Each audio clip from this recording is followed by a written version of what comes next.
कृष्ण नामे हे दोन्ही साजिरी, राम कृष्ण नामे हे दोन्ही साजिरी, हृदय मंदिरी स्मराकारे, आपुली आपण करा सोडवण, संसार बंधन तोडा वेगी, ज्ञान देवा ध्यानी रामकृष्ण माळा, ज्ञान देवा ध्यानी रामकृष्ण माळा, हृदयी जिव्हाळा श्रीमूर्ती रया, आपुली आपण करा सोडवण, संसार बंधन तोडा वेगी, विठ्ठला विठ्ठला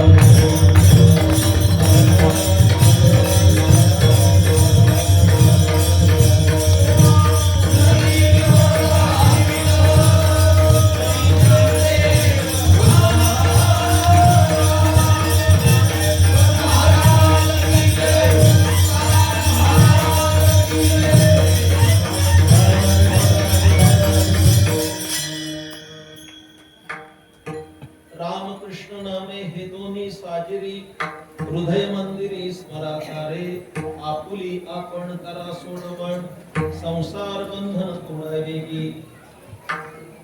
कैवल्य तेजोनिधी संत श्रेष्ठ ज्ञानेश्वर महाराज यांचा हा एक प्रासादिक असा अभंग, ज्या अभंगामध्ये मानवी जीवाचा उद्धार कसा होईल याचं उत्तम असं मार्गदर्शन महाराज करतात. माझ्या निरूपणाला प्रारंभ करण्यापूर्वी अंतःकरणातील काही सात्विक स्पंदन व्यक्त करणं कर्तव्य मानतो. प्रथमतः मी समस्त ग्रामस्थ मंडळ, गारपिंडी आणि मुंबईकर या सर्वांचं मनपूर्वक अभिनंदन करणार.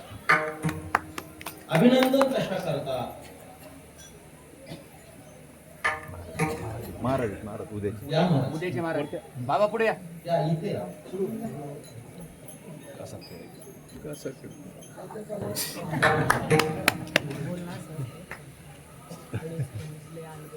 मला अधिक कळा. अभिनंदन कशा करता? मला बोलावलंय म्हणून अभिनंदन केलं पाहिजे असा स्तुती पाठक मी नाही, पण वाडवडिलांनी जतन करून ठेवलेल्या मारुती मंदिराचा जीर्णोद्धार करण्याचं सर्वत्र काम गावकऱ्यांनी केलं म्हणून त्यांचं अभिनंदन केलं. त्याला जोरात टाळी वाजवा. एकादशी उद्या आहे, भरल्या पोटी कशी वाजवली पाहिजे. आणि दुसरं कारण, अनुकूल प्रतिकूल कालखंड येत गेला तसं सह्याद्रीच्या कुशीमध्ये असणारं हे इटुकलं पिटुकलं छोटस गाव, पण 50 वर्ष जवळपास 2 पिढ्यांनी हा वारकरी संप्रदायाचा नंदादी अखंड तेवत ठेवला म्हणून त्यांचं अभिनंदन केलं. अनेक उत्सव सुरू होतात आणि कालांतराने त्याला गळती लागते आणि काळाच्या ओघात ते बंद करते. पण गारखिंडीकरांनी 50 वर्ष हा दिवा सतत तेवत ठेवला. प्रमाण छोट मोठं असेल तो त्या त्या काळाचा कदाचित परिणाम असेल, पण सातत्यानं 50 वर्ष हा महोत्सव चालू आहे आणि आज जवळपास 13 दिवसाचा हा नामयज्ञ वारकरी संप्रदायाचे थोर सत्पुरुष वैकुंठवासी संत कोंडाजी बाबा यांच्या कृपेने आणि कुलकर्णी गुरुजी आणि केशव महाराज जगदाळे यांच्या शुभ प्रेरणेने सुरू झाला आणि गेली 50 वर्ष सातत्यानं माझ्या परमार्थ पथावरील एक अत्यंत चांगले सहकारी असे हरिभक्तीपरायण आदरणीय हनुमान महाराज जिंजाड हे करतायत. खरं म्हणजे त्यांच्या सेवेची ही सुवर्ण कृती म्हटली पाहिजे. 50 वर्ष या कामात ते व्यस्त राहिले. यापूर्वी पण मी कीर्तन केली, उलट त्या काळात तरुण मुलांनी माळा घातला ते म्हातारेच झाले. असा एक परमार्थाचा अत्यंत चांगला कालखंड आपण सर्वांनी पाहिले. माझ्या प्रिय श्रोत्यांनो, आज माझ्या समोर जो अभंग आहे तो अभंग खूप महत्वाचा आहे. आणि मी या भूमिकेतून आलोय, आता बऱ्याच वर्षांनी आलोय. या भूमिकेतून आलोय की 50 वर्ष जर कीर्तन ऐकली तर त्यांचा कान किती प्रगल्भ असला, त्याची प्रगल्भता किती असली पाहिजे. आणि ती प्रगल्भता कदाचित नसेल तर त्याची इयत्ताच बदलली नसेल असंही होण्याची शक्यता आहे. पण हा गाव सुचारू आणि अत्यंत सुविद्य अशा स्वरूपाचा आहे. मुंबई पुण्याला असणारे सगळे ग्रामस्थ आज मारुत देवाचा उत्सव म्हणून आले. उद्या उत्सवाचा मुख्य दिवस आहे आणि महाराष्ट्रातले एक नामांकित असे तत्वचिंतक संत साहित्याचे हरिभक्तीपरायण आदरणीय महाराज या ठिकाणी उपस्थित आहे. आणि परवा सकाळी काल्याच्या कीर्तनानं त्या उत्सवाची परिसमाप्ती होणार. माझ्या प्रिय श्रोत्यांनो, माझ्याकडे लक्ष द्या. खर तर हे सर्व माझे सहकारी उभे गायक आणि वादक, भजन करणार, इथे वारकरी संप्रदायाचे सगळे उपासक उपस्थित आहेत. हा अभंग पाठ नाही, त्याला वारकरी म्हणता येणार. बरोबर आहे. हा अभंग पाठ नाही, त्याला वारकरी म्हणता येणार नाही. आणि वारकरी असेल आणि अभंग पाठ नसेल तर तो भजनाला जात नसेल. अशी एक कॅटेगरी आहे की ते वारकरी आहेत पण भजनाला जात नाही. सामान्यपणानं भजन संपत आलं की शेवटी माऊलीचा अभंग म्हणण्याची परंपरा भजनात आहे. आणि त्यावेळेस भजन उरकत आलेलं असतं, त्यावेळेस एखादा छोटासा अभंग म्हणावा, पुन्हा अभंग घेतला जातो. अभंग अतिशय सुंदर आहे. अनेक ज्येष्ठ नागरिक, अनेक मान्यवर पंचक्रोशीतून पण उपस्थित आहेत. त्यामध्ये सर्वश्री माझे परमार्थ प्रेमी असणारे संजय शेठ कुऱ्हाडे पण उपस्थित. त्यांचा माझा गेल्या अनेक वर्षाचा अनुबंध आहे आणि तुमचे त्यांचे संबंध हे अत्यंत अकृत्रिम अशा स्वरूपाचे. मला माहिती आहे की अभंग खूप सुंदर आहे आणि मला वेळही पुरणार नाही ते सांगण्यासाठी. पण मी फार बोलणार आहे ना. शॉर्ट बट स्वीट, त्याला इंग्रजी भाषेत म्हणतात. थोडं पण अतिशय गोड. आणि तुम्हाला खरं सांगायचं झालं तर तुम्हाला बरं वाटावं असं कीर्तन करणार नाही, तुमचं बरं होईल असं कीर्तन करणार. ज्यावेळेस तुमचं कल्याण होईल, त्यावेळेस तुमचं आत्महित होईल. मोठ्या संख्येनं तरुण पण उपस्थित आहे. एक साक्षी तत्वचिंतन मांडायचा माझा मानस आहे. फक्त थोडा शांत स्वभावाचा माणूस आहे. अशांत वातावरणात कीर्तन करू शकत नाही. त्याकरता सर्वांना सूचना आहे की सर्वांनी आपले मोबाईल शांत करून ठेवा आणि निखळ 2 तास ज्ञानोबरायचं मनोरंजन. इकडे लक्ष द्या. ज्ञानेश्वर महाराज हे वारकरी संप्रदायाचं आणि जगत कल्याणासाठी अवतरलेलं एक परमतत्व. ज्ञानेश्वर महाराज कळणं खूप अवघड, अभंग तर खूप लांबची गोष्ट आहे. अनंत उपकार आमच्या ज्ञानेश्वर महाराजांनी केले. माझ्याकडे लक्ष द्या.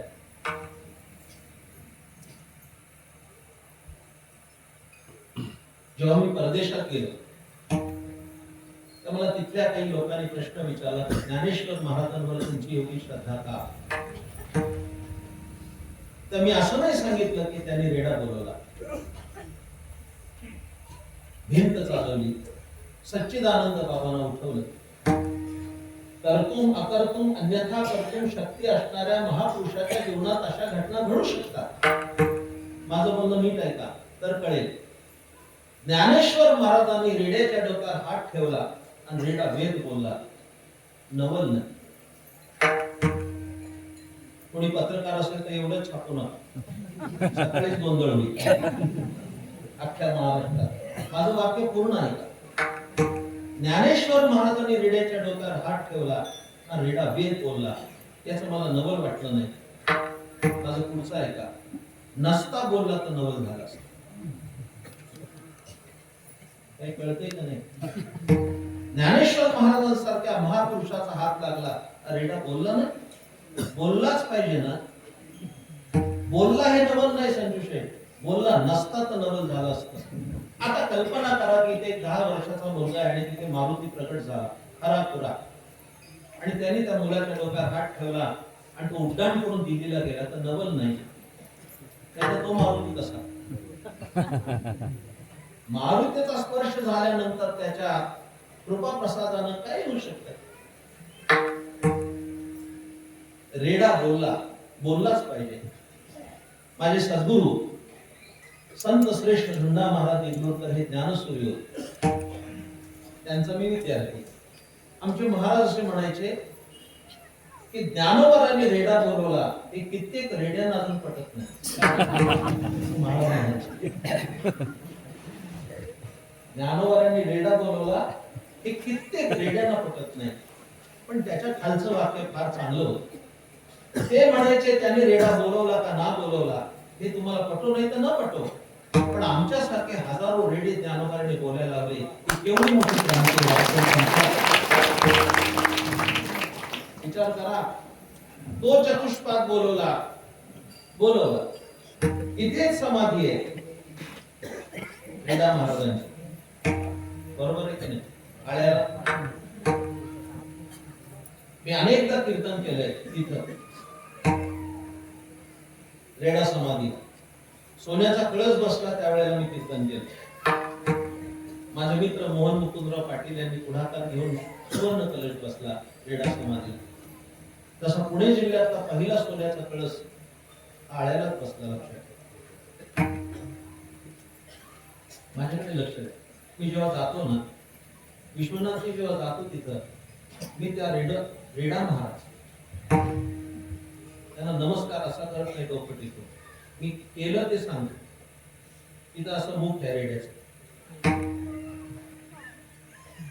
पूर्वी त्याच्यावर खूप शेंदूर होता, मग तो काढला, त्याच्यात एक दगडी असा रेड्याचा चेहरा निघाला. मी संजू शेठ गेल्यानंतर त्याच्या डोकं टेकत नाही. माझी श्रद्धा आहे. मी त्या रेड्याच्या तोंडाला तोंड लावतो आणि प्रार्थना करतो, महाराज तुमच्या तोंडात वेद आहे ते माझ्या तोंडात येऊ दे, मग मी जगाला सांगू शकतो. तुम्ही जे ऐकलं ते मला थोडंसं दिलं तर कदाचित हजारो लोक माझ्या समोर बसले असतील तर त्याला काहीतरी त्याचा मतीचा अर्थ मला सांगता येईल. भिंत चाललीच पाहिजे. सच्चिदानंद बाबा मेले होते, उठलेच पाहिजे. माझ्या सर्व प्रिय श्रोत्यांनो, मी एका वेगळ्या धाटणीनं आणि वेगळ्या विचारानं प्रेरित होऊन बोलतोय. माझ्याकडे लक्ष द्या. ज्ञानोबरांनी रेडा बोलवला, भिंत चालवली, सच्चिदानंद बाबांना उठवलं. या घटना तर आम्हाला सगळ्यांना वंदनीय आहे. मला जेव्हा विचारलं त्यांनी की ज्ञानेश्वर महाराजांवर तुमची श्रद्धा का, मी त्यांना सांगितलं ज्ञानेश्वर महाराजांच्यावर माझी अपार कृत्रिम श्रद्धा. याचं कारण काय असेल? इकडे लक्ष द्या. तर वयाच्या 16व्या वर्षी ज्ञानेश्वर महाराजांना 56 भाषा येत होत्या. हे त्यांचं सर्वात मोठं कर्तृत्व आहे. दुर्लक्ष करून चालणार नाही. मी आता महाराज साक्षीला आहेत माझ्या. कधी कधी महाराज मला असं वाटतं की आपण ज्ञानेश्वर महाराजांच्याकडे पाहतो आणि त्यांना चमत्काराच्या चौकटी बसवून त्यांच्या कर्तृत्वाकडे तर दुर्लक्ष करत नाही ना. हे बोलणं सोपं नाही, इतकं सोपं नाही. 56 भाषेचा के आसे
सुंदर वाजवलं.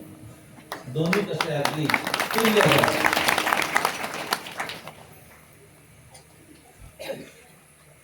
म्हणणं सोपं आहे, 56 भाषा येणं. तुम्ही प्रॅक्टिकली विचार करा, आपली एक भाषा धड आहे. आपल्यावरनं बघा, एक मराठी शुद्ध नाही. क्षमा करा, अनेक प्रबोधकांची सुद्धा जोड शब्द नीट उच्चारता येत नाही मराठीचे. आता साधा शब्द आहे का नाही, पुष्पगुच्छ सभांमध्ये दिले जातात. एका सभेला गेलो, तिथल्या निवेदकाने सांगितलं की सरपंच साहेब आज महाराजांना पुष्पगुच्छ दिले. महाराजांचं काय करायचं सांग, आपणच सांग. पुष्पगुच्छ म्हणजे काय, फुलाचा जोडगा, आणि पुष्पगुच्छचा पुच्छगुच्छ म्हणजे शेपटाचा जोडगा. तेवढा अनर्थ झालाय, म्हणजे महाराजांना काही शेपट देत आहे. पुष्पगुच्छ पुच्छगुच्छ, त्याला पुष्पगुच्छ उच्चारता येत नाही. काय मराठीचं दारिद्र्य. इकडे लक्ष द्या, मी फार वेगळ्या पद्धतीने सांगतोय. एक मराठी धड नाही. माझे अनुभव खूप आहे. मी भाषेचा पदवीधर, पुणे युनिव्हर्सिटीचा. आता काय तुम्हाला सांगायचं, वेळ नाही हातात. एका कॉलेजवर व्याख्यानाला गेलो होतो. कॉलेजचं व्याख्यान संपलं आणि आतमध्ये आलो. मराठी विभागाचे प्राचार्य बसले होते आणि एक शिष्टाचार म्हणून चिवडा, पेपर्स, पाहुणचार म्हणून कामला दिला. तर तो शिपाई वाटत होता दिशा. तेवढ्यामध्ये तो प्राचार्य त्या शिपायावर खेळ असला, ए आधी लेडीज बायकांना दे. प्राचार्याची मराठी, आणि आता एक तर लेडीज तरी म्हण, नाहीतर बायका तरी म्हण. लेडीज बायकांना दे. आता मला हसता पण येईना. मी म्हणलं सर जरा थांबा, आधी जेंट्स बाप्यानं वाटून घेऊ द्या, मग लेडीज बायकांच्या. आपली मराठी जर एवढी दुबळी असेल तर ज्ञानदेवांची 56 भाषाची कारकीर्द कशी असेल विचार करा. एक हिंदी धड नाही आमची. हिंदी तरी काय दिवे लावलेत आम्ही भाषेच्या बाबतीत. बाजारात गेला तर म्हणतो बटाटो कितने को दिया. अरे बाबा गधड्या, त्याला आलू म्हणतात, बटाटा म्हणत नाही हिंदीत. मराठी अशी, हिंदी अशी, इंग्रजी तर 3-13 वाजले. येस नो आणि थँक्यू शिवाय 3 शब्दाशिवाय इंग्रजी आमची प्रगल्भ नाही. 56 भाषा ज्या महापुरुषाला येत असतील ते कसे असतील विचार करा, कसे असतील. मला तिथे नाही सांगायचं, मला जो महत्वाचा मुद्दा विशद करायचा आहे. ज्या महापुरुषाला 56 भाषा येत होत्या, 56 भाषा येत असताना सुद्धा गीतेचा अर्थ सांगण्यासाठी त्यांनी मराठी भाषेची निवड केली. हा मराठी भाषेचा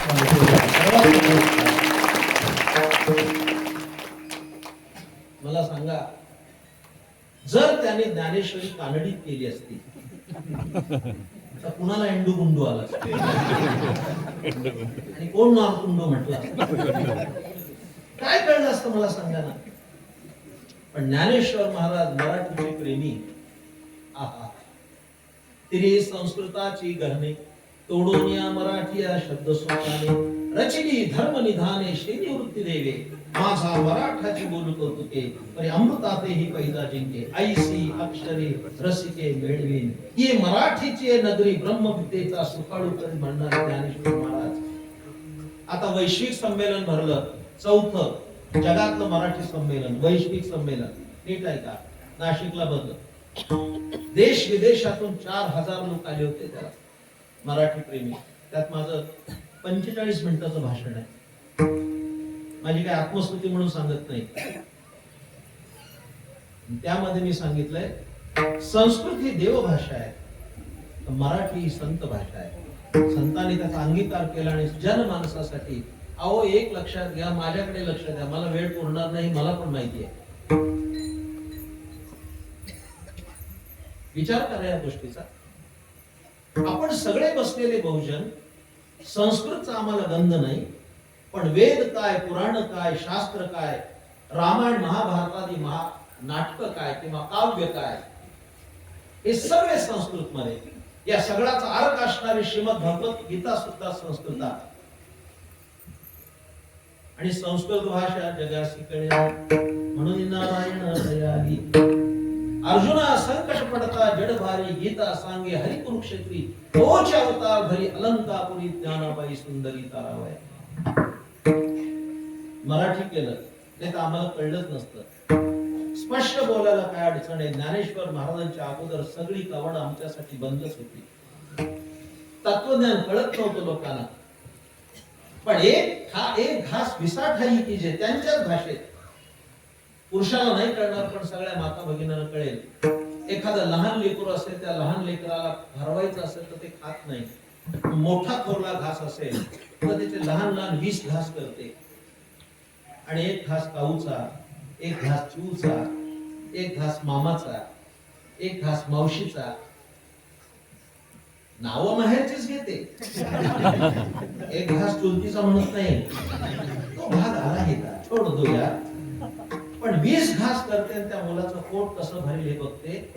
तसा संस्कृतातला तत्वज्ञानाचा घास आम्हाला कळत नव्हता आणि पचत नव्हता. मराठीच्या माध्यमातून 20 घास केले आणि आमचं सर्वांचं पोट भरलं. हा ज्ञानेश्वर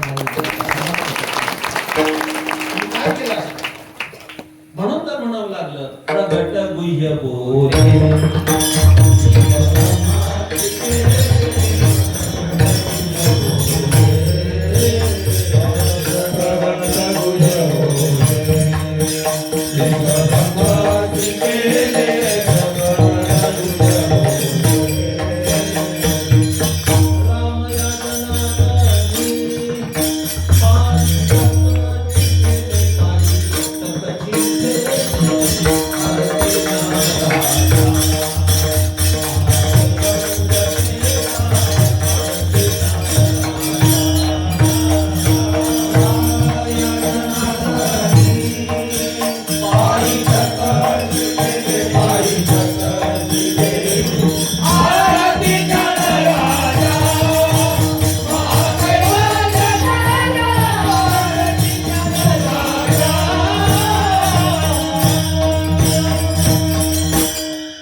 म्हणून आम्हाला ते काही कळू शकलं.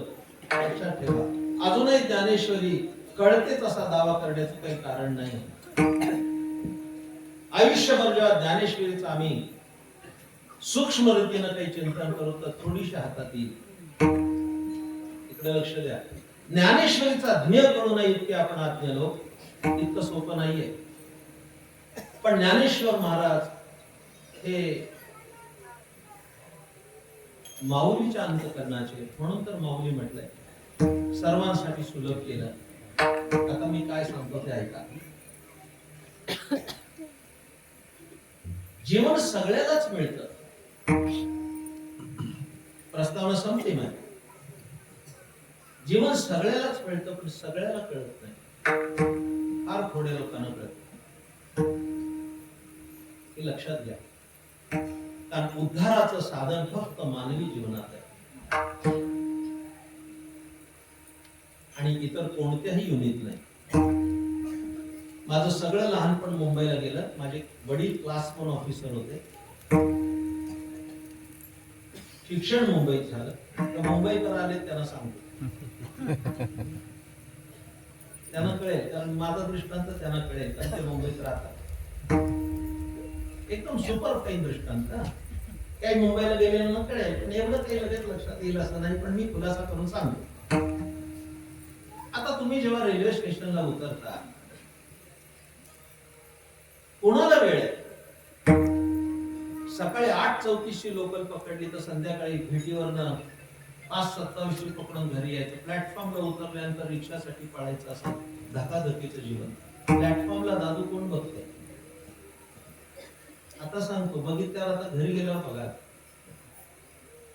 एखाद्या स्टेशनच्या मागे जंक्शन लिहिलंय. कधी पढ़ा आपने? बॉम्बे सेंट्रल जंक्शन, कल्याण junction, Dadar junction, Vidya Vihar junction आहे. नाही कांजूर जंक्शन आहे का? नाही बोलो बाई मुंबई नाही नाही नाही नाही विठ्ठलवाडी जंक्शन आहे, नाही विरार जंक्शन, नालासोपारा जंक्शन नाही. मग एखाद्या चेष्टाला जंक्शन का म्हटलं? आता हे काय म्हणले लोक म्हणतील काय काढलं मार्ग. मी अचूक तुम्हाला तिथे नेतो. कल्याण जंक्शन आहे, दादर जंक्शन आहे, बॉम्बे सेंट्रल जंक्शन आहे. त्याला जंक्शन का म्हटलंय? त्याला का जंक्शन म्हटलंय? कारण तिथून गाड्या सुटतात, विविध दिशांना गाड्या सुटतात. मग दादरवरून सुटलेली गाडी नाशिकला जाईल किंवा पुण्याला पण जाईल, कल्याणवरून. बरोबर आहे ना? तसं हत्ती घोडा हे जसे विद्याविहार घाटकोपर स्टेशन आहे, तसे हत्ती घोडा कुत्रा मांजरी सामान्य स्टेशन आहे आणि मनुष्य देह हे जंक्शन स्टेशन. जंक्शन स्टेशनला आपण आलोय. आता उद्धार व्हायचा असेल तर याच शरीरात होईल. आणि कहे ज्ञान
माहित नाही मागच्या जन्मात कोण होतो आणि पुढे कोणत्या जन्माला जाईल.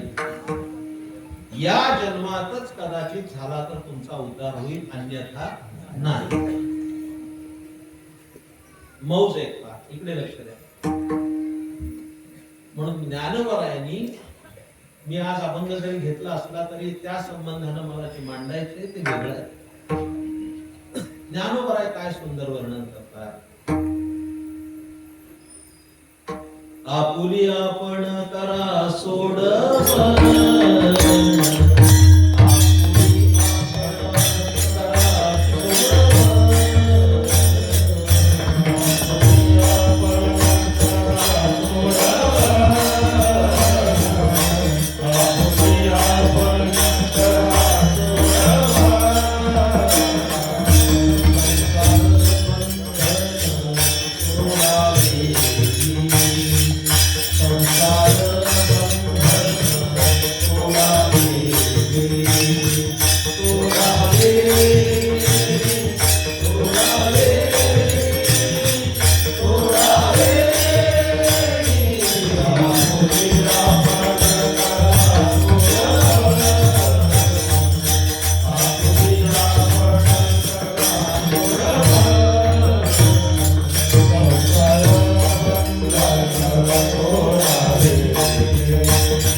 मग त्या उद्धाराला प्राप्त व्हायचं असेल तर माणसाचं जीवन कसं असलं पाहिजे एवढाच मुद्दा आजच्या कीर्तनाचा सांगणार आहे.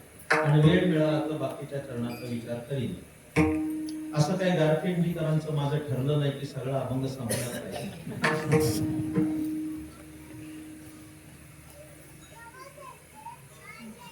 मानवी जीवनाच्या उद्धाराकरता जीवन कसं जगावं याकरता चतुर्विध आश्रम संस्था सांगितली.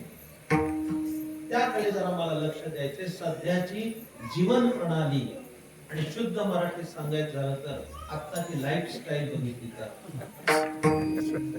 म्हणून मला त्याच्यावर प्रकाश टाकायचा आहे. इकडे लक्ष द्या. कसं जगलं पाहिजे. मी म्हणतो देव भेटेल तेव्हा भेटेल, मनुष्य म्हणून जगावं कसं हे कीर्तनातून आता सांगितलं पाहिजे. इतकी सांस्कृतिक मूल्यांची घसरण होऊन माणूस अधःपतनाला प्राप्त झालाय असा सांप्रत काळाचा भाग आहे. जे एज्युकेटेड लोक आहेत ते समजू शकतात मी काय बोलतोय. एका बाजूला मनुष्य चांद्रयान पाठवण्यात यशस्वी झाला ही कदाचित भौतिक क्रांती झाली, पण सांस्कृतिक आलेख तो ढासळत चाललाय. याच जिल्ह्यातलं उदाहरण आहे. काय कड्याला नवडी मारायची आवश्यकता आहे. हे काही मानव्याचं लक्षण नाही, हे लक्षात घ्या. म्हणून निर्माण झालेलं नैराश्य, निर्माण झालेली विपन्न अवस्था माणसाला कुठेतरी वाम मार्गाला नेते असं चित्र आहे. जीवनाचा आनंदच कळला नाही. एखाद्या वस्तूवर आनंद अवलंबून नाहीये.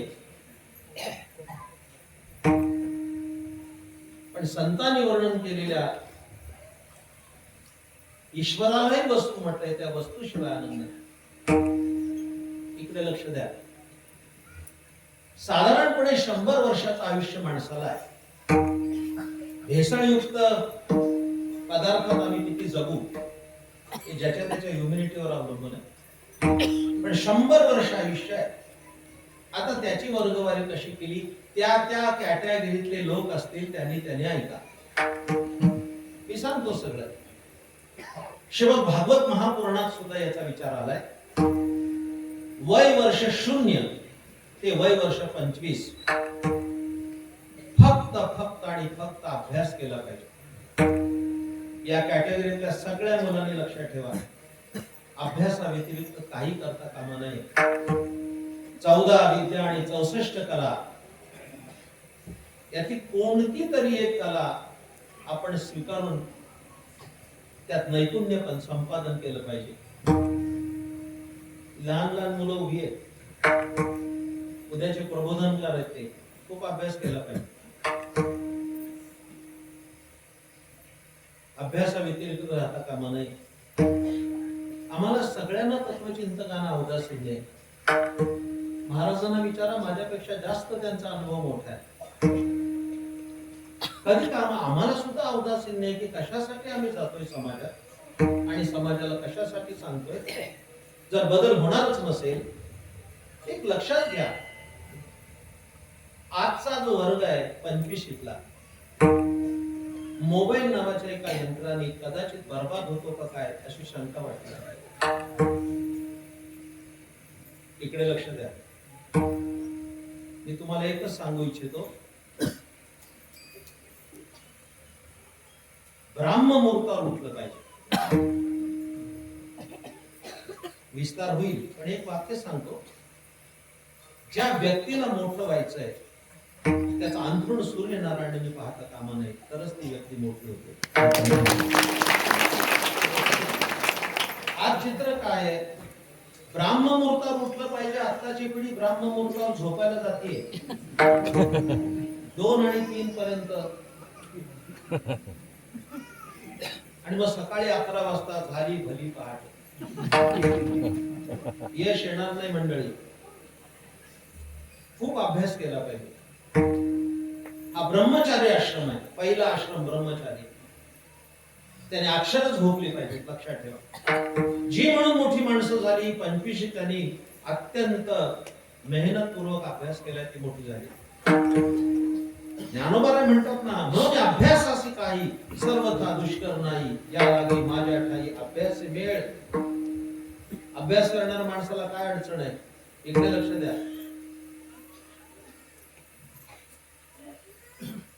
एक सुभाषित सांगून जातो, अशक्य हा शब्द मूर्खांच्या शब्दकोशात काही शक्य होऊ शकते.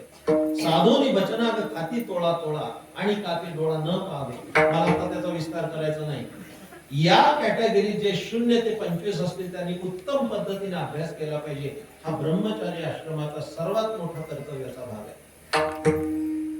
25च्या पुढे आयुष्य गेलं की लग्न केलं पाहिजे. त्याला ग्रस्त आश्रम म्हटलंय.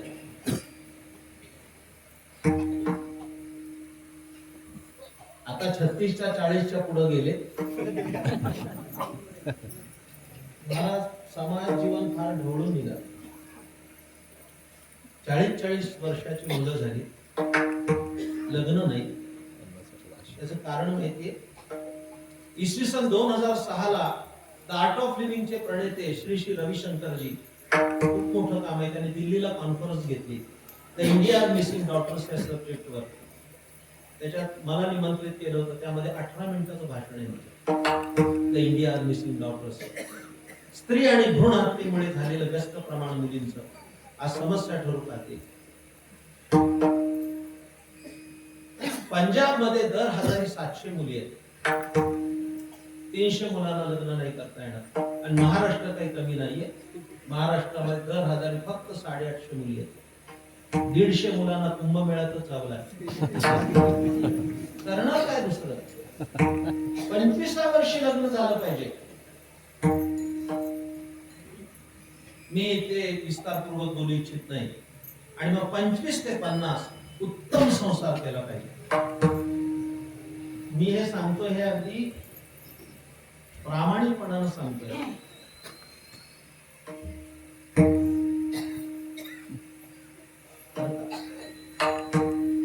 25 ते 50 सुंदर संसार केला पाहिजे. खूप बोलण्यासारखं आहे. जरा बोलू का? नेटका संसार हा सुद्धा परमार्थ आहे आणि फाटका परमार्थ हा सुद्धा प्रपंच आहे. विचार करा नंतर, आता नका सांगू. उत्तम प्रपंच करता आला पाहिजे. असा फाटका नाही असता कामा. मला कोणी विचारलं तर मी सांगतो, मी प्रापंचिक माणूस आहे. प्रपंचातून मेळ मिळेल तेवढा परमार्थ करतो. अहो, ज्याचा प्रपंच चांगला नाही तो परमार्थ काय करील? अगदी स्वच्छ भाषेत विचारायचं झालं तर बायको नाही सांभाळता आली तो देव काय सांभाळेल?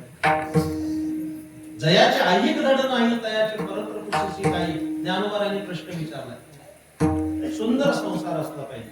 आत्ता पंढरीच्या वारीत सांगितलंय, आत्ता आषाढी वारीत पंढरपूरला आलाय, उगाच 10 रुपयाचे मुरमुरे घेऊन जाऊ नका. लग्न केलं असेल तर बायकोला चांगली साडी घेऊन जा. हे मी सांगितलंय पंढरीला. तो म्हणा कशासाठी? अहो घेऊन तर जा. बायको तुम्हाला म्हणेल आषाढी नाही 4 वाऱ्या करा. हा संसार आहे का नाही? मागी पण करा, इथली पण करा. त्याच्यापेक्षा पुढे सांगितलंय, जाताना उगीच मुरमुरे एवढं बत्तास घेऊन जाऊ नका. घरात नातू असेल, लहान मुलगा असेल, त्याला खेळणं घेऊन जा. कशा करता आमचे ख्रिस्ती बांधव जे आहेत ते 24 डिसेंबरला मुलं झोपली की त्या उशाला खेळणं ठेवतात. सकाळी मुलं उठतात आणि विचारतात ते खेळणं कोणी दिलं. त्यावेळेस ती सांगतात रात्री जीजस आला, ख्रिस्त आला होता, त्यांनी तुला खेळणं दिलं. त्या मुलाला धर्माची आवड निर्माण होते. तुम्ही खेळणं घेऊन जा. नातू धावत आला की त्याच्या हातात द्या आणि त्याला सांगा पंढरीला गेलो होतो, पांडुरंगाने तुला हे गेला तर माझं नाव बदलून ठेवा. प्रपंच करताना कसा परमार्थ करायला पाहिजे? चांगला प्रपंच केला पाहिजे. अहो, मी आता संत एकनाथ महाराजांची चतुशताब्दी झाली पैठणला, त्यात मी बोललोय संतांचा प्रपंच आणि परमार्थ दोन नव्हता, ते एकच होत. त्यांचा प्रपंचच परमार्थ झाला, हे लक्षात घ्या. धन्य पुण्य रूप कैसा झाला संसार,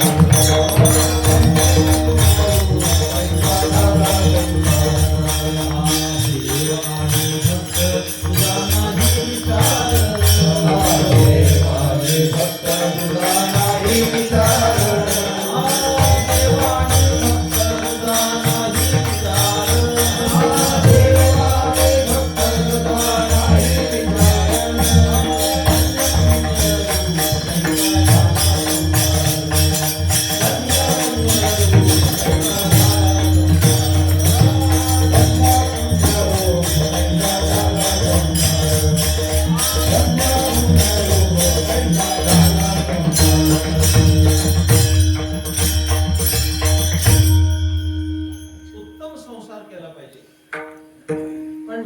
पण तुम्हाला सांगू का, सवलत दिली ना एवढी त्या सवलतीत अडकतात. आता ज्ञानोबांनी सवलत दिली ना हरिपाठाच्या पहिल्या अभंगात, म्हणतं ना हरिपाठ असं लिहिलंय का, नसोनी संसारी जिव्हा वेगू करी, असं आहे? असं आहे का? नाही ना. काय अहो, ब्रह्मचर्याचा अशी धारा रस स्वीकारलेले ज्ञानोबर आहे, जे विषय जीवनाने जन्मले असे ज्ञानोबर आहे, पण सांगतात सुखाने संसार करा. पण माणूस एवढा आकंठ बोलतो त्याच्यात. आता येताना बघितलं आळे फाट्याला, मी आजच बघितलं, तिकडून आलो मुंबईवरनं, त्या चौकात असं चित्र बघितलं की दोघं नवरा बायको भाजीपाला घेऊन चालले होते. मोठा थैला होता, त्यात कांदे काय, बटाटे काय, कोबी काय, फ्लावर काय, कोथिंबीर काय, गच्च पिशवी भरली होती. आणि त्या पिशवीचा एक बंद नवऱ्याच्या हातात आणि दुसरा बंद बायकोच्या हातात. आज मला कळलं पिशवीला दोन बंद का असतात. आज मला लागलेला साक्षात्कार आहे. काय प्रपंच काडीमोडीचं चाललंय. ठीक आहे, तरी प्रपंच चांगलं. अहो, कर्तव्य आहेत का नाही, आता मला वेळ नाहीये बोलायला तेवढा, नाही तर त्यातच कीर्तन संपून जाईल. उत्तम प्रपंच केला पाहिजे, लक्षात ठेवा. तो फाटका असला कामा नाही, सुंदर असला पाहिजे प्रपंच. नाथ महाराजांचा प्रपंच समोर डोळ्यासमोर ठेवा आणि उत्तम प्रपंच करा. पण 50 वर्षाचा झाला, आता मी तुम्हाला 100 वर्ष सांगतोय ना, 25व्या वर्षी विवाह झाला आणि 25 वर्ष मस्त संसार करायचा आणि 50च्या पुढे गेल्यानंतर हळूच निवृत्त व्हायचं. आणि त्याचं नाव वानप्रस्थाश्रम. गृहस्थाश्रम संपलाय. वास्तविक गृहस्थाश्रम हा धन्य आहे, कारण तीनही आश्रमाचा पोशिंदा तो आहे. पण 50 झाल्यानंतर हळूच संसारातून बाहेर पडायचे. मी हे काही उपदेशाचे डोस देत नाही. माझा आता 62 वय चालू आहे. 12 वर्षापूर्वी मी निवृत्त झालोय, माझ्या मुलाच्या अंगावर संसाराचं ओझं देऊन. 80 वर्षाचा म्हातारा झाला तरी किल्ल्या कमरेलच. आणि किल्ल्या तरी कशाच्या हो, साखर आणि बुकणीच्या कपाटाच्या. एवढा हलकटपणा कुठेतरी असेल का मला सांगा. तुम्हाला मी बोलतोय याचं गांभीर्य लक्षात घ्या. आपल्या कर्तृत्वान मुलाच्यावर अविश्वास का दाखवताय? करू द्या ना त्याला. त्याला चांगलं करून का ठेवताय? ज्यावेळेस तुम्ही 50 वर्षाचा असाल तेव्हा त्याचं गृहस्थाश्रमात पहिलं पाऊल असेल, तो 25-26 वर्षाचा असेल, त्याच्यावर सोपून टाका. एकदा नुकसान होईल, दोनदा होईल, पण त्याच्यावर विश्वास ठेवा. म्हातारी माणसं आमच्याकडे येतात आणि रडतात, महाराज एवढा चौकी. अहो, एवढं कण करून एवढं गोळा केलं, आम्ही गेल्यावर कसं होईल? जाऊन बघा, चांगलं होईल. कोणी आणलेलं नाही तुमच्या वाटून, भ्रामक कल्पना आहे माणसाची. जाऊन बघा, काय 4 दिवस रडते, 13वा घालून पुन्हा कामाला लागते. काय आणलंय कुणाचं? रामकृष्ण आले गेले, पुन्हा वाचून राहिले. 50व्या वर्षी आयुष्याची संध्याकाळ झाली, आता शहाणं झालं पाहिजे. ज्ञानोबांनी किती सुंदर वर्णन केलंय. जेवी जडाआत पद्मपत्र, ज्ञानेश्वर महाराज बोलतात. उदाहरण कशाचं दिलंय? पाण्यामध्ये कमळ असतं आणि त्याचं पान असं पाण्यावर असतं, पण पान उचललं तर त्या पाण्याला पाण्याचा स्पर्श नसतो. तैसे असावे संसारी. म्हणजे वानप्रस्थ असं म्हटल्यावर लगेच लंगोटी लावून हिमालयात जायचं कारण नाही. इकडे लक्ष द्या, आम्ही तुम्हाला शिकवतोय, मी स्वतः जगतोय ते शिकवतोय. 50 नंतर संसारात असायचं, पण संसारात नसायचं. लक्षात ठेवा.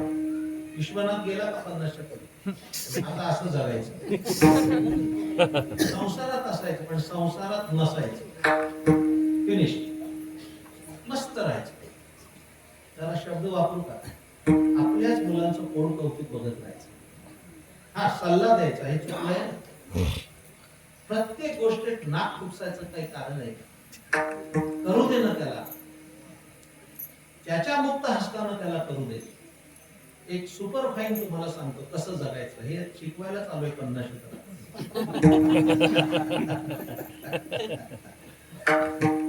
आता घडीवर एक लक्षात ठेवा, कसं जगायचं. आताच घडीभर समजा तुम्ही जेवायला बसला, हे मी ऍज इट इज सांगतोय, मी जे करतोय ते सांगतोय, जे नाही केलं ते सांगायच्या फंदात पडलो नाही गेल्या 40 वर्षात. आता जेवायला बसलोय आणि सुनबाईने भेंडीची भाजी केली, होत ना असं, पण आपल्याला आवडत नाही, गुळगुळीत असते. ती गुळगुळीत असली तरी मूग गिळून खायची, कंप्लेंट करायची नाही. आता काय करायचं ते पण सांगतो, हा एक उपदेशच आहे, सुना पण ऐकत असते. आता काय करायचं, भेंडीची भाजी आवडत नाही ना,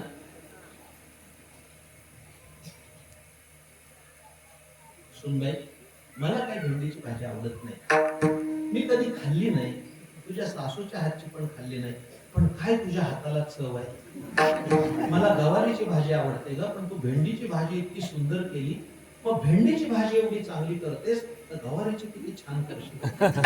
अरे नाही, दुसऱ्या दिवशी गवारीची भाजी झाली तर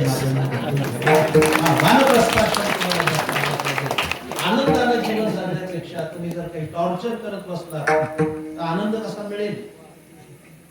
आणि 75च्या पुढे गेला, देवाने आयुष्य दिलं 75च्या पुढे, तर देव माझा आणि मी देवाचा. आता पहिलं तिला लक्ष लागलंय,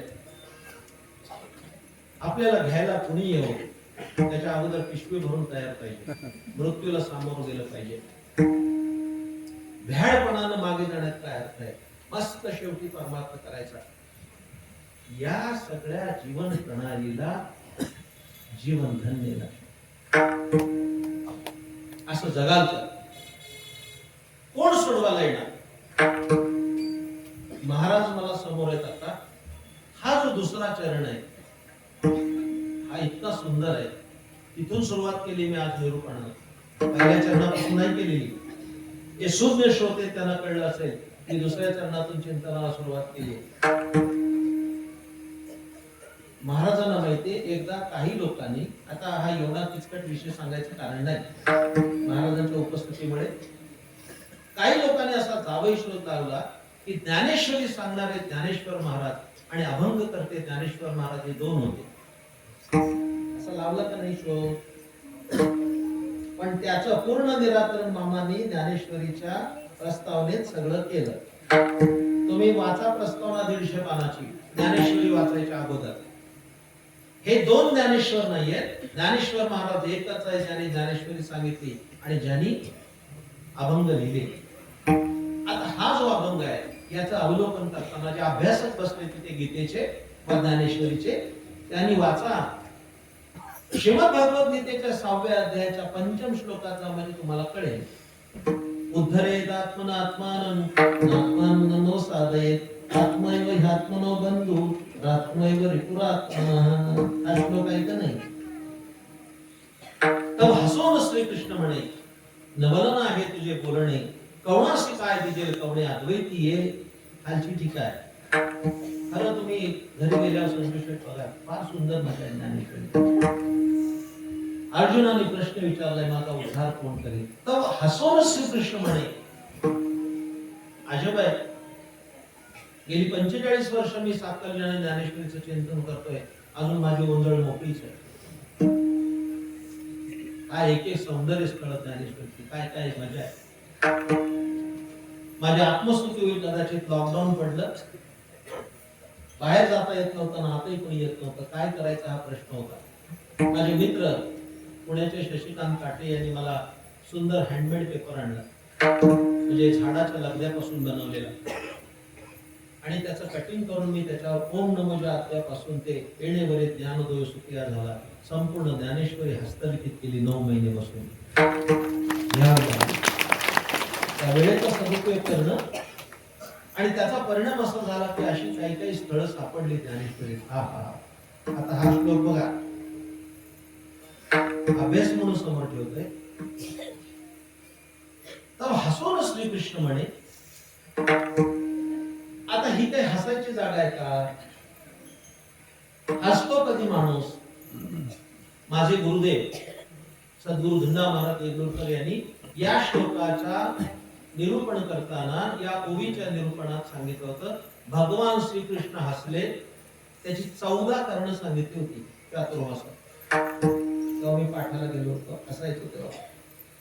सुदैवाने मला 4 वर्ष त्यांचा खूप जवळून पाठ ऐकता आला. इकडे लक्ष द्या.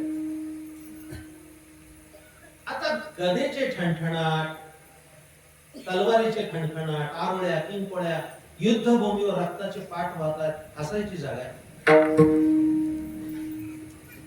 हसतो कधी? मला सगळी 14 कारणं द्यायची नाही, एक 2-3 पेश करतो. केव्हा हसतो माणूस? विनोद झाला, हसला शाण.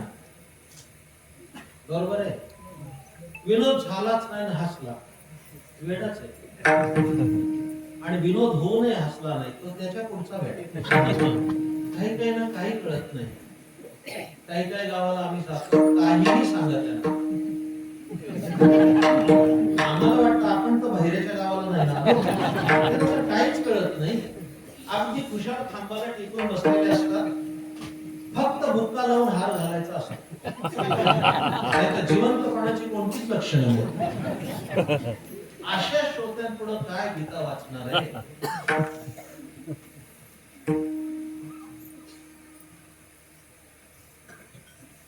हनुमान भाऊ कुठे बसलेत माहिती नाही,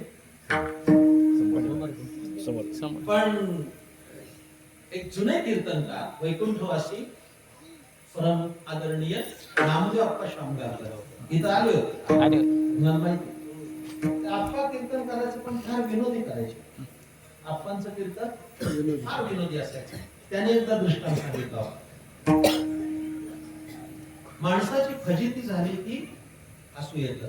मी त्यांचं ऐकलं, त्यांचं नाव घेऊन सांगितलंय. त्यांची पुढे माझ्या नावावर थकवली नाही. सध्या महाराज वक्तृत्व चौर्य हा 65वी कला आहे.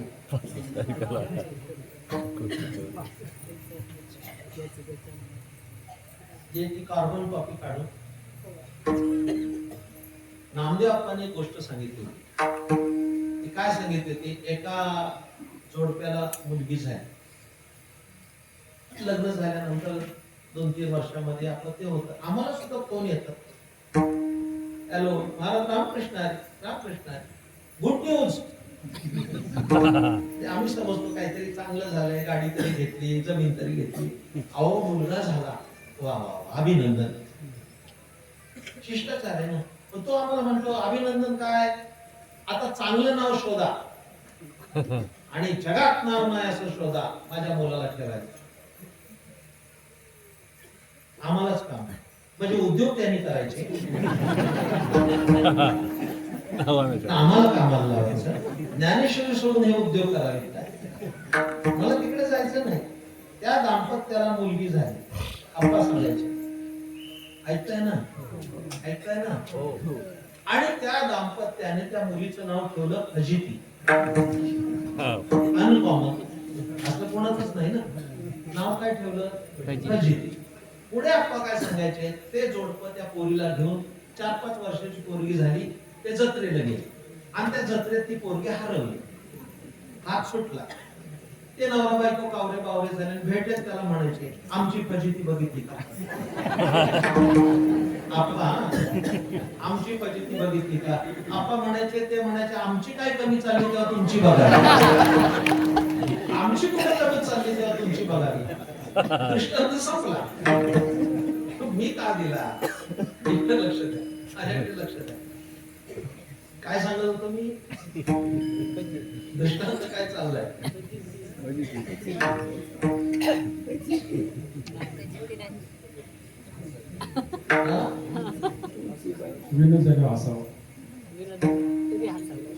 इकडे लक्ष द्या, इकडे लक्ष द्या. मला तुम्हाला थोडं बघत बघत मलाही थोडं विस्मरण झालं नाही असं नाही, पण कधी हसावं हा विषय. मग ते सांगता सांगता थोडासा बाजूला गेलो. विनोद झाला की हसायला येतं, एखाद्याची फजिती झालं की हसू येतं. लक्षात ठेव, फजिती झाली. आणि तिसरी गोष्ट, एखाद्याचा प्रश्न चुकीचा असेल तर हसू येतं. होतं कधी कधी. आता साखर कारखान्यावर वॅकन्सी निर्माण झाली, कॅन्डिडेट गेले आणि मुलाखत घेणारे 4थी पास. आणि पोरं डबल ग्रॅज्युएट. ते एकाने विचारलं काय नाव, तो मला शिरीष अनंत कुलकर्णी. शिक्षण किती झालंय, तो मला MSc झालंय. माझी मॅट्रिक झालंयस का? काय हे विचारायचं कारण आहे? हास्यास्पद नाही. आमचे महाराज गोष्ट सांगायचे, एक गोष्ट सांगायचे महाराज. सांगतो आता, मी पण रमलोय. 2 मित्र होते, लग्न झाले आणि जवळजवळ 30 वर्षांनी भेट झाली. तालुक्याच्या गावी त्या नगरला भेट झाली. एकमेकाकडे बघितलं, क्षेत्रफळ कमी जास्त झालं होतं. बघितलं, पण आता धाडस करून कसं विचारणार, तूच का तो? जरा बिचकत गेला. म्हणला वामनराव का तुम्ही? हो. याने याच्याकडे बघितलं, तुम्ही केशवराव का? हो. आपण एका शाळेत शिकलो. मग ओळख झाल्यावर आता वामनराव आणि केशवराव ही विरोध राहिली का? कडकडून मिठी मारली. म्हणला वामन्या लगा किती मोठा झालाय. आणि याने त्याला म्हणला केश. गाढवा वाढून गेले. लहानपणीचं प्रेम. त्या केशवरावच्या हाताला एक मुलगा होता 3-4 वर्षाचा. त्या वामनने विचारलं तुझाच का? तो म्हणला माझाच. हा धाकटा, अजून एक मोठा आहे, तो 5वीला आहे. असं लगीन केलंच वाटतं. त्याच्याशिवाय झालं का हे? गाढवासारखं विचारायचं. काय गाढवासारखं? अर्जुनाने जेव्हा विचारलं माझा उद्धार कोण करेल, भगवान म्हणतात उद्धरेत आत्मनात्मानं मवसादये आत्मविहात्मनो बंधू आत्मविपुरात्मनः. आपुलिया पण सोडवण संसार बंधन तोडा देखी. आता फार सुंदर तुकाराम महाराज वर्णन करतात. आता तुम्ही सगळे जे काही बसले असतील साधारणपणे 50च्या पुढचे जास्त माझ्या समोर ती कॅटेगरी फुल आहे. कसं सुटायचं? तुकाराम महाराजांनी इतका सुंदर दृष्टांत दिला, एकदम सुंदर. माझ्याकडे लक्ष द्या. पूर्वी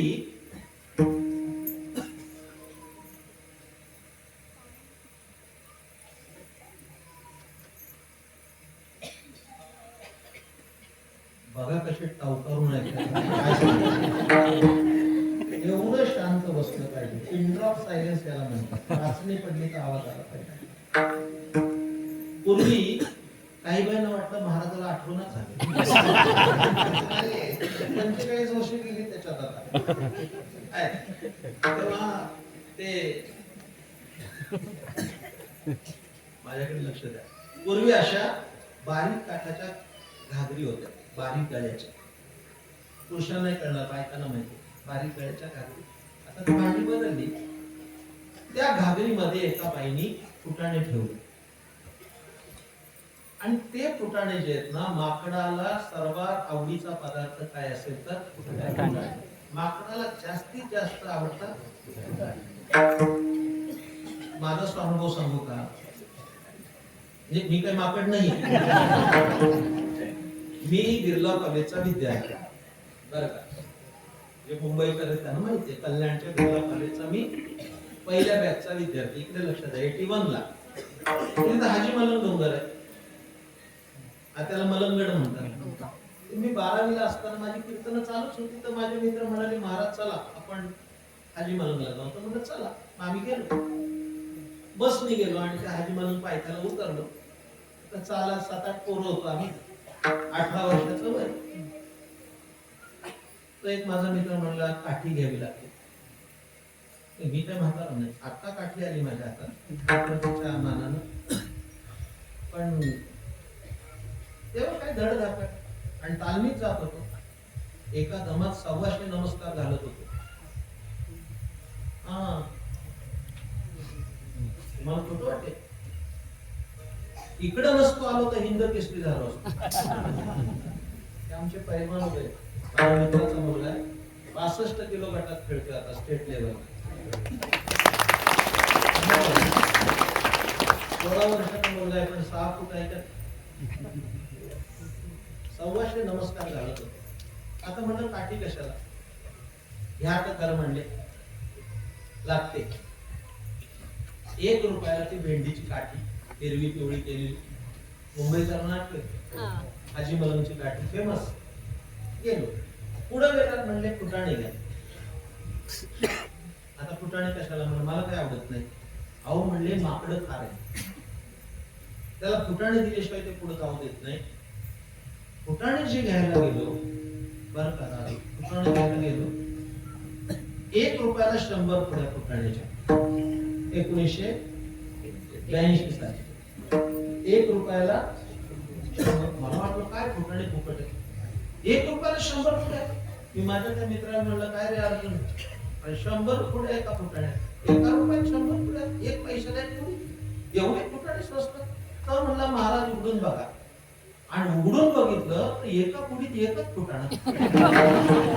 काय त्या माकडाची तरी समजूत आहे, टाकलं की ते फुटाणा खायचं दुसऱ्या पुडीला, एवढे पुडी.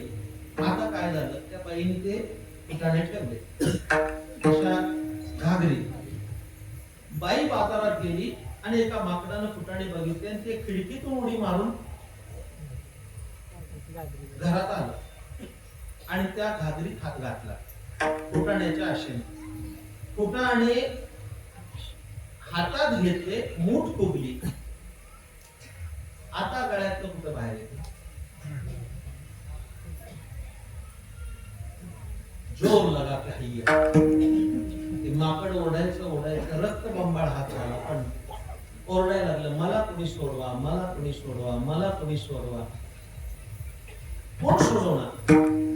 आता तुम्ही सगळे सुविद्य, जर त्या माकडाला सुटायचं असेल तर दुसरा माणूस येऊन सोडवू शकतो का? सोडू शकेल नाही. मग माकडाचा हात जर सुटायचा असेल तर त्यांनी काय केलं पाहिजे? फुटाणे सोडले पाहिजे. फुटाणे सोडले की माकड मोकळच आहे. मी त्या माकडाची गोष्ट सांगत नाहीये. फुटाणे सोडा, आपुलिया पकड करा सोडवण, संसार बंधन तोडा वेगी विठोबा.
सर्वात श्रेष्ठ साधन कोणतं असेल तर ते भगवंताचं नाम आहे, हे लक्षात घ्या.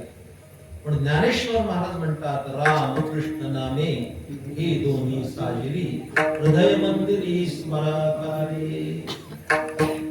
माझ्या प्रिय श्रोत्यानो, जगभरामध्ये अनेक पंथ आहेत, काही पंथांना तोटा नाही आणि तिकडे गर्दी पण जास्त आहे आपल्यापेक्षा. कोणत्या पंथाचा उपमर्द करू इच्छित नाही, पण आपल्याकडे त्याच्यापेक्षा गर्दी तिकडे जास्त आहे आणि त्याचाही मी तपास घेतला की तिकडे गर्दी जास्त का असावी. त्या उत्तर मिळालं, खाऊन पिऊन परमार्थ करता येत असेल तर गर्दी होणार. महाराज, मला कधी कधी वाटतं आपण पण रविवारची सवलत द्यावी, पण असा आपला संप्रदाय कधी परवानगी देणार जेणे विठ्ठल मात्रा द्यावी येणे पत्ते इकडे लक्ष द्या. कॉन्क्रीट आहे, कॉन्क्रीट यु नो. आता मी त्याच्याकडे जास्त जाऊ इच्छित नाही, पण आज मला एक मोठी उद्घोषणा करतो.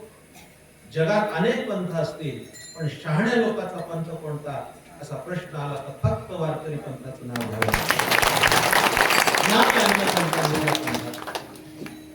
जो क्रांतदर्शी विचाराचा संप्रदाय, संतांनी सगळ्यात मोठं काय केलं असेल तर सूक्ष्म आणि दुस्तर मार्ग मोडून टाकले आणि नामाचा राजमार्ग तुमच्या आमच्यासाठी मोकळा केला. मोडून या वाटा केला राज्यभार चाले. कर्मासारखा सूक्ष्म मार्ग मोडून टाकला आणि योगासारखा दुस्तर मार्ग पण मोडून टाकला. कर्मधर्म नवकी सांग ज्ञानी पकड, हे तुकोबराज बोलले ना. आम्ही कर्म नाही करू शकत, ते सूक्ष्म आहे आणि योग तर दुस्तर आहे. यम नियम आसन प्राणायाम प्रत्याहार धारणा ध्यान समाधी हे अष्टांग योग साधना काय करतोय, काय शक्य आजच्या काळात. 2 तासाच्या कीर्तनात 84 आसनं बदलतो. तो काय साधना करतो. पाहुणा गेला तर आधी कमोड येता विचारतो, परसाकडला त्याला बसायला येत नाही, तो काय योग करणार. पण वारकरी संतांनी सोपं सांगितलं सगळ्यांना. टाळदिंडी हाती घेऊन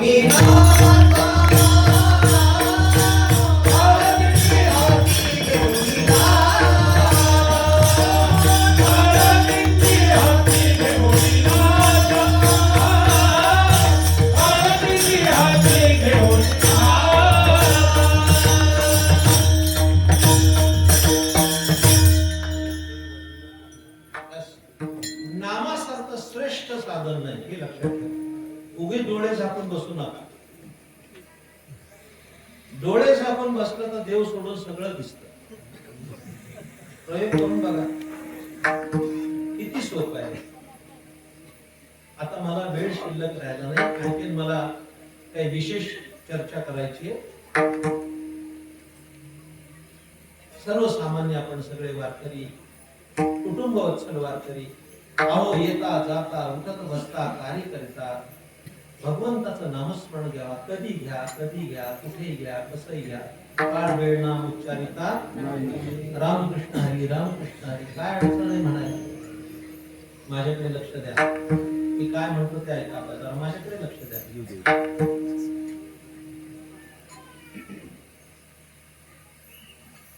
अभंग ज्ञानोबरायचा आहे आणि ज्ञानोबरायच्याच भाषेत सांगतो. एक आपल्या जवळ आहे, आपल्या भागात आहे, निळोबार आहे. निळोबाराने आम्हाला काय सांगितलंय. संत एकांती बैसले सर्व सिद्धांत शोधिले ज्ञान दृष्टी अवलोकिले सार काढिले ते श्री हरीचे नाम. त्यातही सुंदर नाव कोण आहेत. राम कृष्ण नामे ही 2 नावं सुंदर आहेत, राम आणि कृष्ण.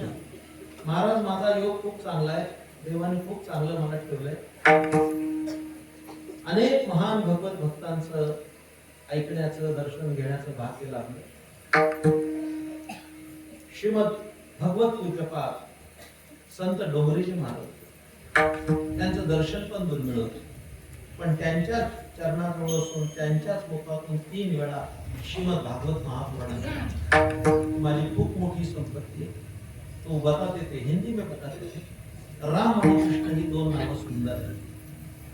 राम अति सरळ ते म्हणायचे आणि कृष्ण अति वाकड. जग में सुंदर है तो नाम चाहे कृष्ण हो या एक अति सरळ एक अति वाकडा. प्रभू रामचंद्र अति सरळ, भगवान कृष्ण अति वाकडे. ते म्हणायचे त्यांच्या नावापासून सुरुवात करा. रामाच्या नावात एक अक्षर वाकडं नाही, राम, आणि याच्या नावात एक अक्षर सरळ नाही. ध्रुव वाकडा, कृष्ण पण वाकडा. बरं, प्रभू राम उभे राहिले तरी सरळ उभे राहतात, हातात कोदंड घेऊन. हा उभं राहताना सुद्धा धड नाही, दोन ठिकाणी वाकडा, पाय वाकडे, कंबर वाकडी, मान वाकडी. याच्या वाकडेपणावर संतांनी अभंग केले. त्रिभंगा देहुडा ठाण मांडून या माये,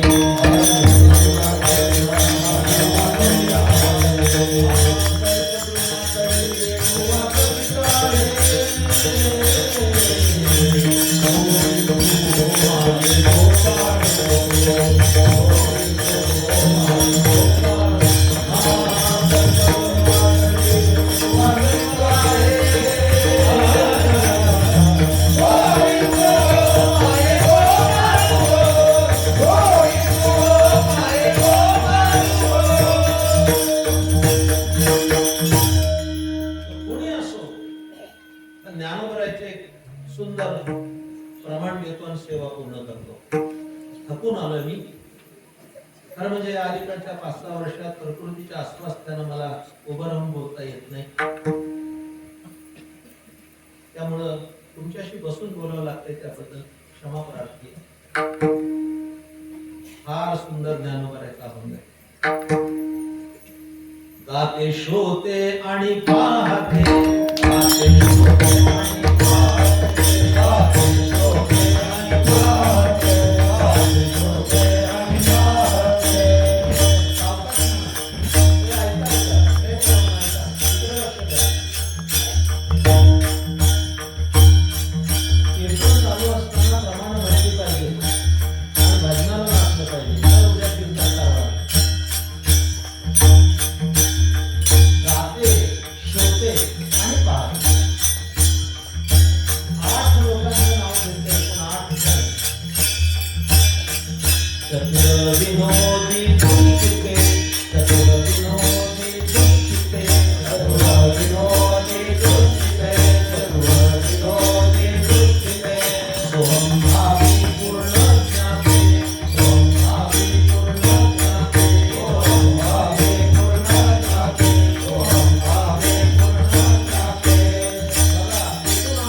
विनोदी दुश्चिते हे 6 बाजूला टाका, पण सोहम भावी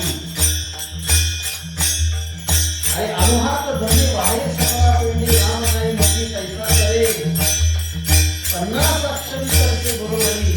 हे सगळे अभंग वाचा. पूर्ण ज्ञाते जरी पूर्ण स्वारा गेला तरी सुद्धा पूर्ण ज्ञानी झाला. या सकळा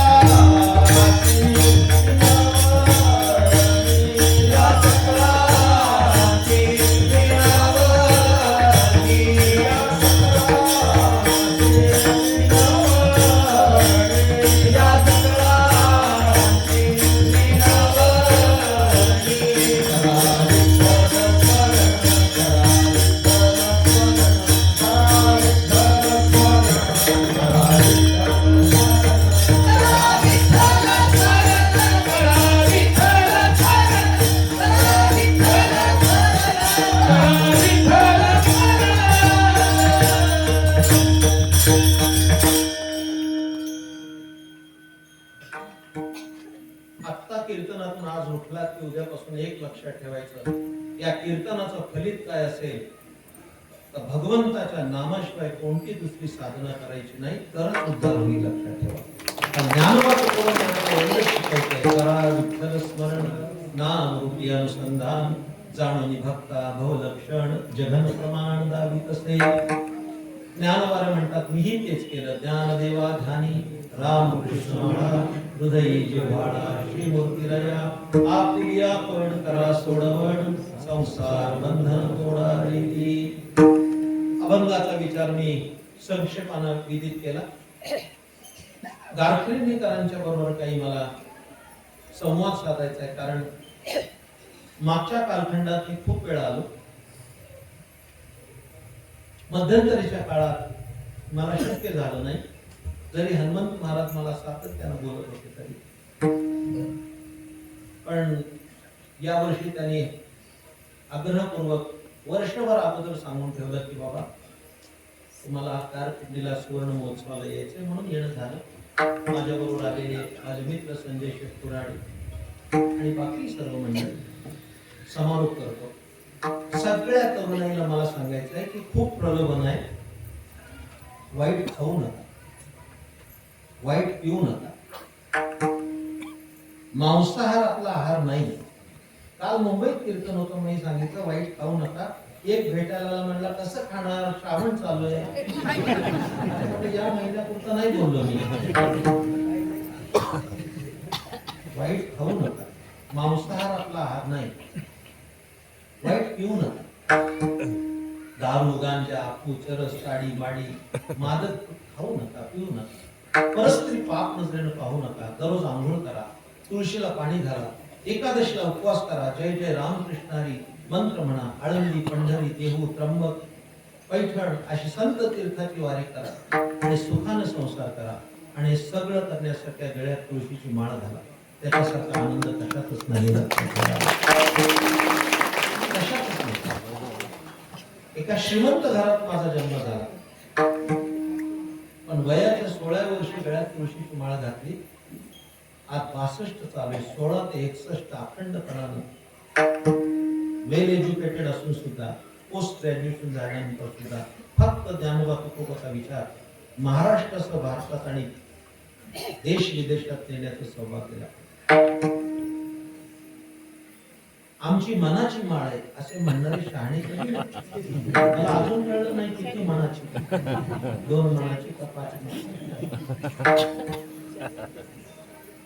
काय आता मी सांगलीला जातो महाराज, तिथं आमचं परिचयाचं आता संजय शेठचं जसं घर आहे आमचं येण्या जाण्याचं ठिकाण आहे, तिथे एक घर आहे. 40 लोक आहेत त्या कुटुंबात. 39 लोकांनी माळ घातली.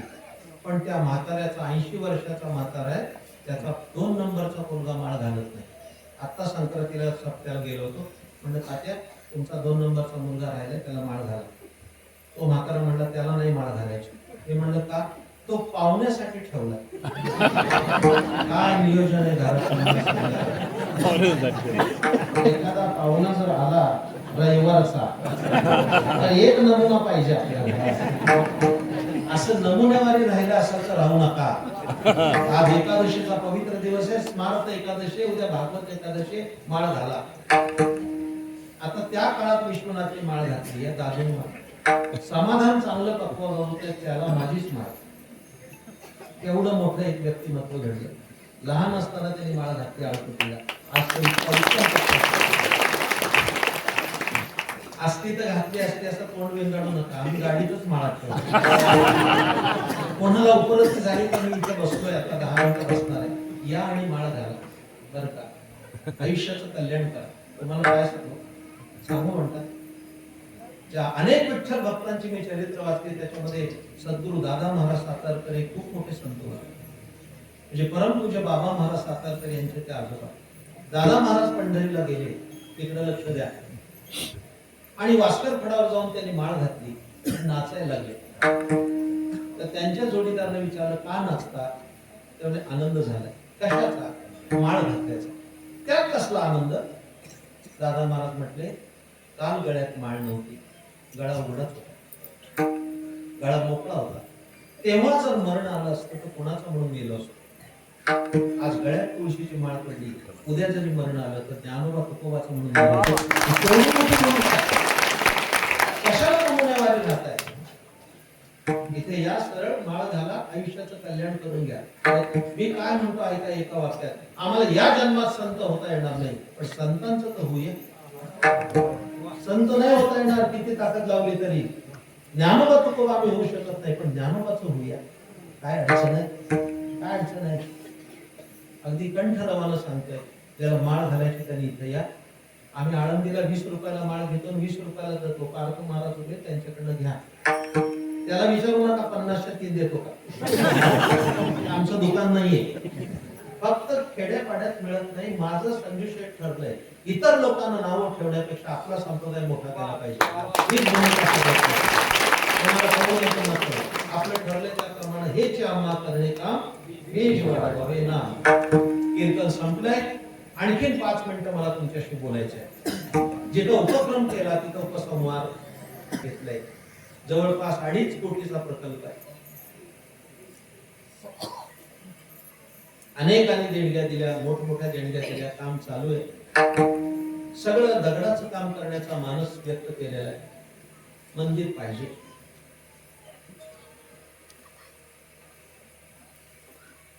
होईल कदाचित, पण कदाचित झालंही असेल की एखादा माणूस म्हणेल, नास्तिकवादाच्या विचारसरणीतून म्हणेल, 2.5 कोटीचं मंदिर बांधण्यापेक्षा गावाची एखादी योजना होईल. असं होऊ शकेल. कदाचित रस्ता होईल. अरे रस्ता होईल हे सत्य आहे, पण त्या रस्त्यावर संध्याकाळी कसं चालायचं हे मंदिरात शिकवलं जातं. कधीतरी लक्षात ठेवलं. माझ्याकडे असे दृष्टांत आहे, तुम्हाला सांगतो. मी कधी वेळेचा आता ज्यांचा उल्लेख केला मी, महाराज एक दृष्टांत इतका सुंदर आहे. सद्गुरु दादा महाराज सातारकर हे खूप मोठे संत होते. त्यांचं चरित्र वाचण्यासारखं आहे.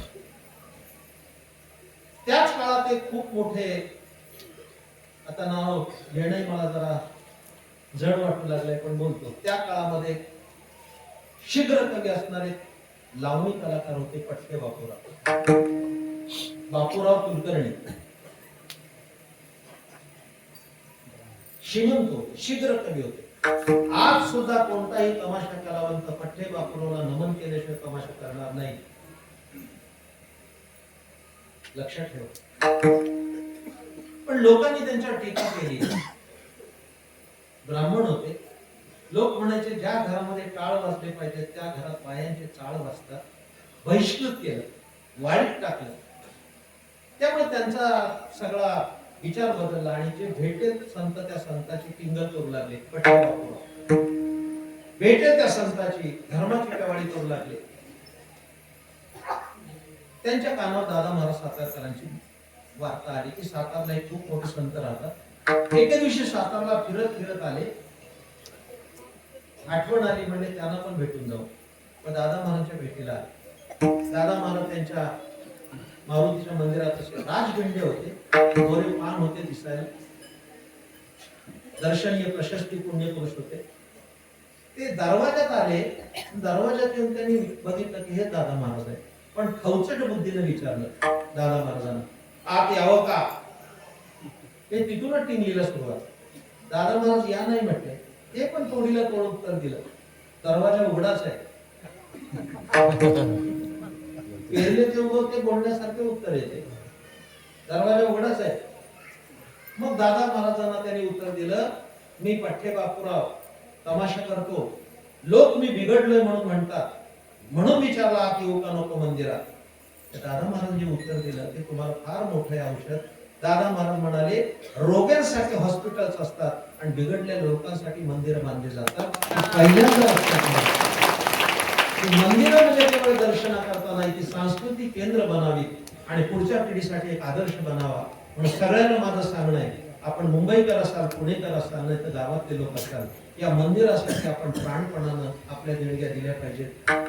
त्याचा परिणाम असा होईल की 100 वर्षांनी, आणखी 50 वर्षांनी या उत्सवाची शताब्दी होईल. आणखीन 25 वर्षांनी अमृत महोत्सव होणार आहे आणि मी त्याला येणार आहे.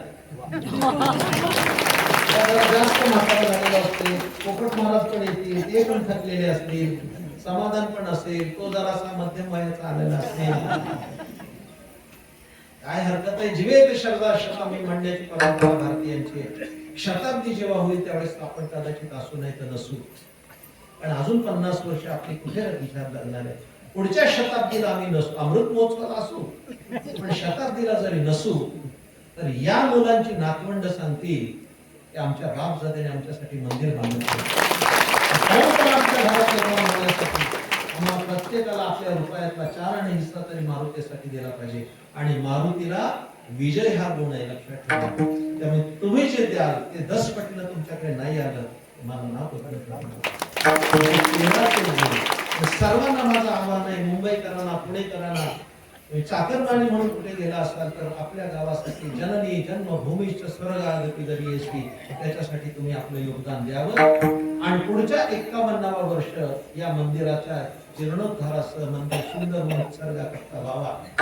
मारुतीरायाला प्रार्थना करतो आम्ही, तुम्ही काय करू शकणार नाही बाबा, काय करू शकणार नाही. शक्ती भक्तीचं संमिलन असणार आपलं जीवन.